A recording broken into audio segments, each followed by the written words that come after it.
Sometimes I wonder. Every step I take reminds me that the world is more mysterious than it looks, doesn't it? For instance, what is weight? Why do I tip the scale at 80 kilograms, not more, not less? Well, weight is simply gravity pulling on mass. And when my foot touches the ground, that invisible hand is there, steady as ever. I feel it through my muscles and bones like a constant reminder that I belong here. The earth, too, is heavy, yet it doesn't crash into nothingness. It stays in orbit because gravity pulls it inward while motion carries it forward, just like a child swinging on a swing held by invisible chains of balance and momentum. Funny, isn't it? From the smallest stone to the largest galaxy, gravity is like an invisible thread tying everything together. And sometimes I picture it as a grandmother's hand-stitching quilt, pulling fragments of fabric into one whole.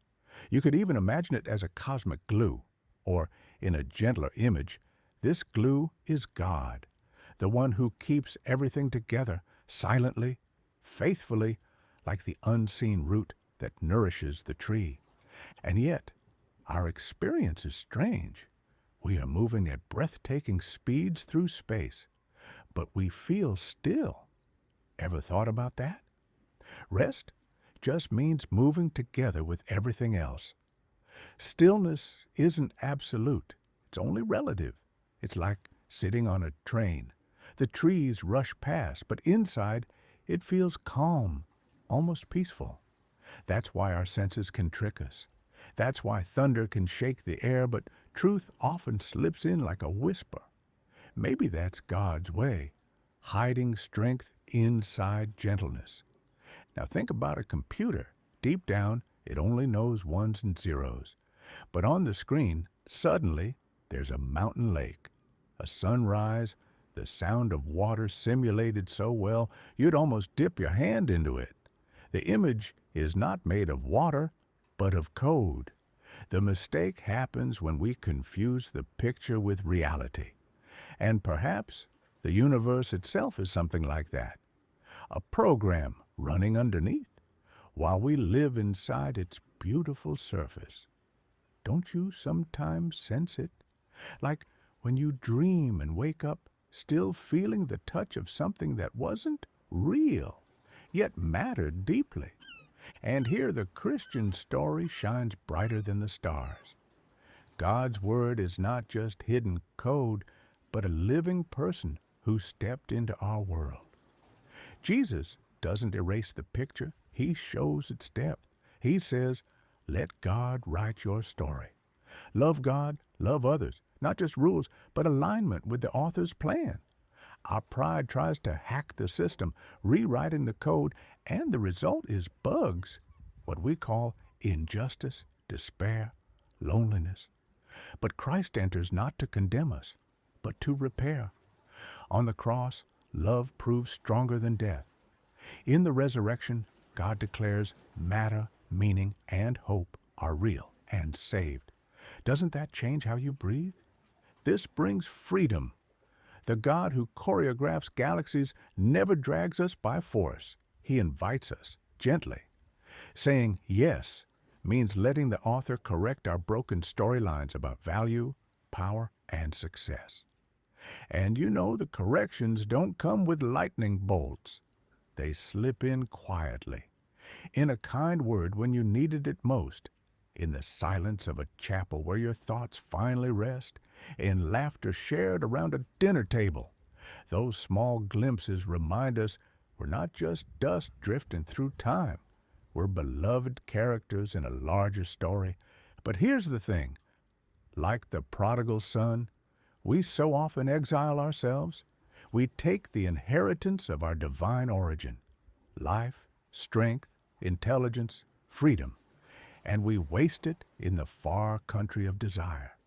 Wrapped in the fog of worldly temptations, we chase pleasures, wealth, and recognition. And while health and vigor are strong, we easily forget our source. It feels convenient, even thrilling to forget, because indulgence flatters us. Yet when pain arrives, when strength fades, when suffering strips our illusions, we find ourselves just like that son, longing to eat even the husks of swine. Isn't it striking? The soul, meant for eternity, stooping to feed on shadows. And here is the turning point. Suffering becomes the wake-up call. The prodigal son came to himself and remembered his father's house. So too with us. When we finally lift our eyes from the mud and recall our true home, we discover the Father waiting. The divine programmer, God himself, never abandoned us. He runs the system of reality, not as a cold coder, but as one who loves eternally. And when we return, it is not with shame, but with rejoicing. The feast is prepared, the music begins, and heaven celebrates. In that moment, we realize our worldly pleasures were inconsistent, brittle, a vapor. Our society's values, status, lust, greed, were pathological glitches in the code. Real joy begins not in more possessions, but in more presence. God's presence. And suddenly, what felt heavy becomes light. What felt meaningless now shines with eternal weight. This doesn't mean despising the world. Far from it. It means loving it enough to see its true place, a gift, not a god. Money, control, ambition, they can serve, but they must not reign. Jesus frees us to see that weight is not only what we drag behind us, but also what holds us up, the glory of God. Imagine gravity again, but this time as love, a pull not downward, but homeward, toward the Father's embrace. Panic turns to pilgrimage. Wandering turns to return. Exile turns to homecoming. And everyday life, it transforms. Bread is still bread, but also banquet. A neighbor is still a neighbor, but also a brother or sister in God's house. Work is still work, but also the field where the Father runs to meet us. The code hasn't vanished. It's been revealed. The universe hasn't shrunk. It has expanded with wonder. So we walk the same roads, but our steps are lighter. Why? Because now we know we are not lost lines of code. We are children, returning to the author who holds everything together.